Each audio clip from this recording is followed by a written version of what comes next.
Once weapons were manufactured to fight wars, now wars are manufactured to sell weapons. I think this is a great quote that describes the very complicated and duplicitous relationship between the United States and Saudi Arabia, which of course we're going to get into in great detail in this video, not only talking about weapons deals, nuclear weapons, but also of course Khashoggi. Jason, do you want to give us the latest news and developments around Khashoggi?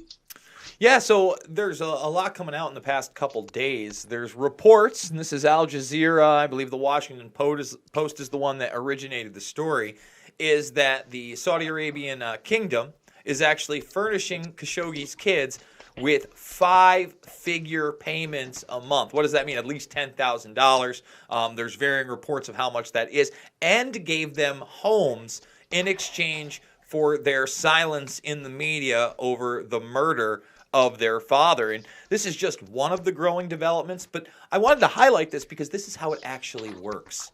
This is how it actually works. This is what the power structure does. They are able to basically say, look, you can take the payment or maybe bad things will happen to you. We don't know.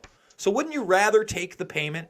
And that's just, Luke, a microcosm for the military-industrial complex you were talking about, because it's April 1st. Wait, Jason, before we jump into the bigger stories that we have highlighted here, it's important to understand here Khashoggi, a very complicated, sophisticated kind of case. A U.S., of course, citizen that was assassinated in an embassy in Turkey by Saudi Arabia, which Saudi Arabia officially denied, Saudi Arabia officially lied about. The United States and even Donald Trump gave cover to Saudi Arabia. Now, of course, it officially came out. Saudi Arabia assassinated this journalist that had very close ties to intelligence agencies and most likely was working for an American intelligence agency as well. A lot of important backstory. And, of course, they're just proving their guilt even more after denying it with this latest case of just buying off the family. And, I mean, for freak's sakes, that family, I mean, imagine going through the pain, the horror, and now,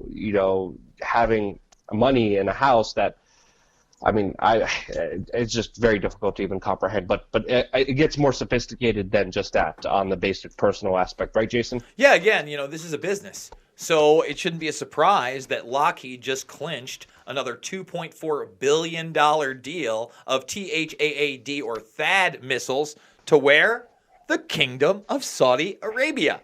And the arms deals we do with this country in the billions through our quote-unquote private contractors. Not much private about Lockheed Martin, folks. Not much private about Raytheon, okay? This is the military-industrial complex on its surface, in its face, doing business with a very repressive regime. And that's on a macro scale, right, Luke? So Yeah. They're the largest recipients of government welfare, which is another important point to bring up here, and no-bid contracts, and just the total disillusionment of just a total factually, morally erroneous conception of this relationship, which, again, we've been talking about just even a few days ago on this YouTube channel, talking about specifically not just weapons, but nuclear technology, which, of course, very few people are speaking out against. But one of the few people who is speaking out against this is, of course, Tulsi Gabbard. Jason, do you want to intro this clip that we're about to play here? Yeah, so, again, Gabbard running for president. She's making her rounds on 2020. I'm not sure if she's made her money yet to get on the ballot, but here she is, and here's a post.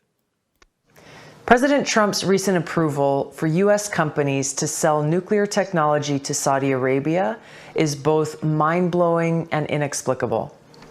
Saudi Arabia is the world's primary exporter of jihadist ideology, Wahhabi Salafist ideology that is the motivation and inspiration for terrorist groups like ISIS and Al-Qaeda, groups that the Saudis both directly and indirectly support.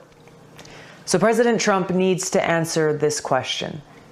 How does it serve our interests to help Saudi Arabia develop nuclear weapons? How does it serve our country's interests to help Saudi Arabia develop nuclear weapons? It doesn't. Well, it makes a lot of sense, Luke, in the respect, for instance, that we have Syria, right? We have the Syrian army wanting to defeat Al-Qaeda now that ISIS is gone. And the United States military is saying no. They're protecting Al-Qaeda, who they blamed 9/11 on in Syria at this very moment. Is our media covering that? Abso-friggin-lutely not. Yeah. Did our media cover this? Try to bring up a source to that, Jason. Oh, absolutely. Sure. So, again, U.S. Again, it happens. Yeah, it happens time and time again. You brought up a very important point here because it's been documented so many times. Even in Yemen right now, the United States is fighting along the coalition that's fighting alongside Al Qaeda, going into the territories in Yemen. There's U.S. boots on the ground, by the way, in Yemen right now. And in Yemen, literally, it's been reported, even by the Associated Press, that the coalition, U.S., Saudi Arabia, are going into regions where Al Qaeda is operating in, giving them money, telling them to leave the region, then bringing in the photo cameras and journalists and saying, look, we defeated Al-Qaeda. Meanwhile, they're just fighting behind them, fighting with them, being armed and working with them because of the greater geopolitical mistruths that are being told to you by, of course, the American mainstream media, which toe in line is with more wars. And this is why we're seeing Tulsi Gabbard actually expose this fact, even openly talk about Saudi Arabia directly, indirectly funds radical Islamic terrorism. Why are we giving them THAAD missiles? Why are we helping them fight alongside Al-Qaeda in Yemen, in Syria? And she brings up a very, very, very good, important point that I haven't seen any other kind of presidential candidate bring up. And correct me if I'm wrong, Jason. No, absolutely not. So if you look at this right here, this is a tweet from the U.S. Embassy in Syria that Partisan Girl has highlighted. Ambassador Cohen, the Assad regime and its allies must take concrete steps to de-escalate. Let me repeat that.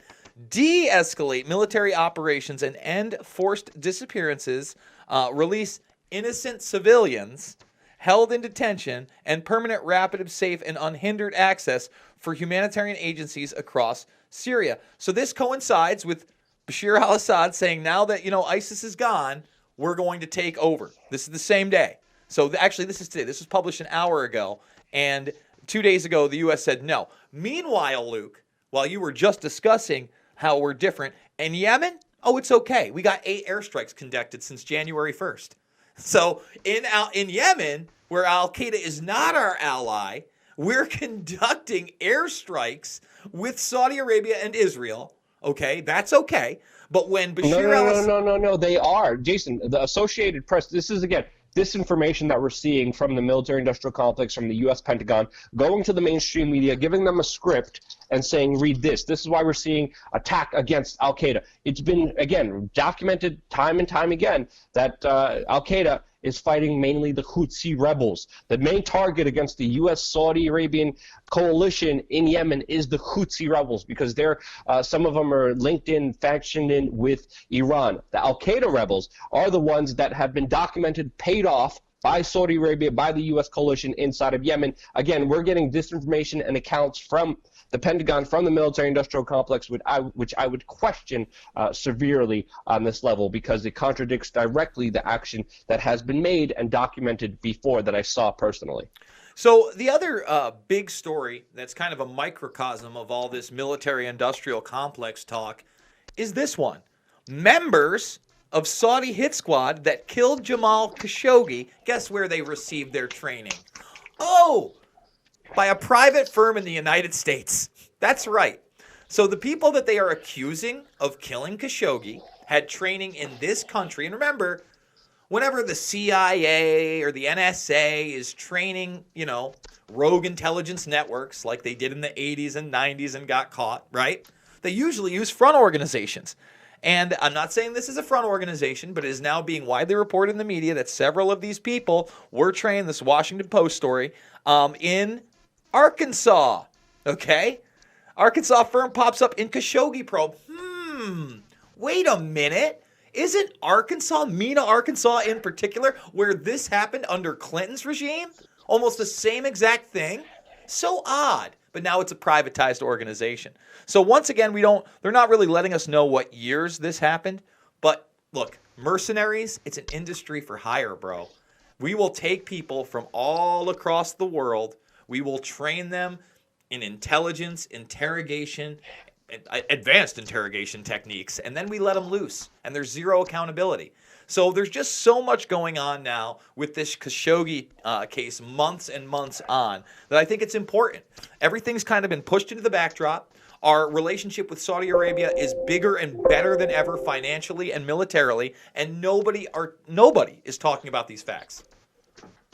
You brought up a very good connection, especially with Arkansas, but this happens more than people think. There's U.S. contractors working for Saudi empires, despotic empires, Qatar, fighting in Yemen right now. So there's U.S. people officially connected with the U.S. government, but unofficially unaccountable, where you can't get Freedom of Information Act articles, where you can't find out exactly what happened, that are being contracted with supposedly our allies to commit war, and most likely war crimes that have been time and time documented in those regions. This is why when Donald Trump hangs out with Eric Prince, we kind of are very skeptical of that, and we question that very severely. Eric Prince, of course, is the former founder of Blackwater, private military, and we have to bring up this bigger issue, which is becoming more and more prevalent, is the privatization of war. And when this happens, we're going to have a lot less accountability, like we just saw, where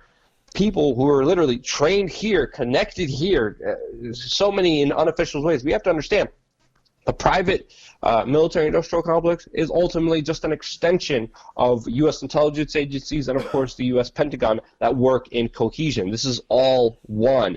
And this information coming from Arkansas, this private firm in the United States, again, it's not private, it's just quasi-private working with the Pentagon, should have a lot of people outraged, should have a lot of people speaking about this. So very good points, very good articles. Jason, anything else you want to say, or do you want to end it here? No, that about wraps it up for me, guys. We're doing 4 videos a day on this channel, on that channel. That's right, Pulse and We Are Change. Make sure you subscribe to both. Ring those bells. Share our stuff on social media so we can continue to do this. But most importantly, get out there and be the change you want to see in the world.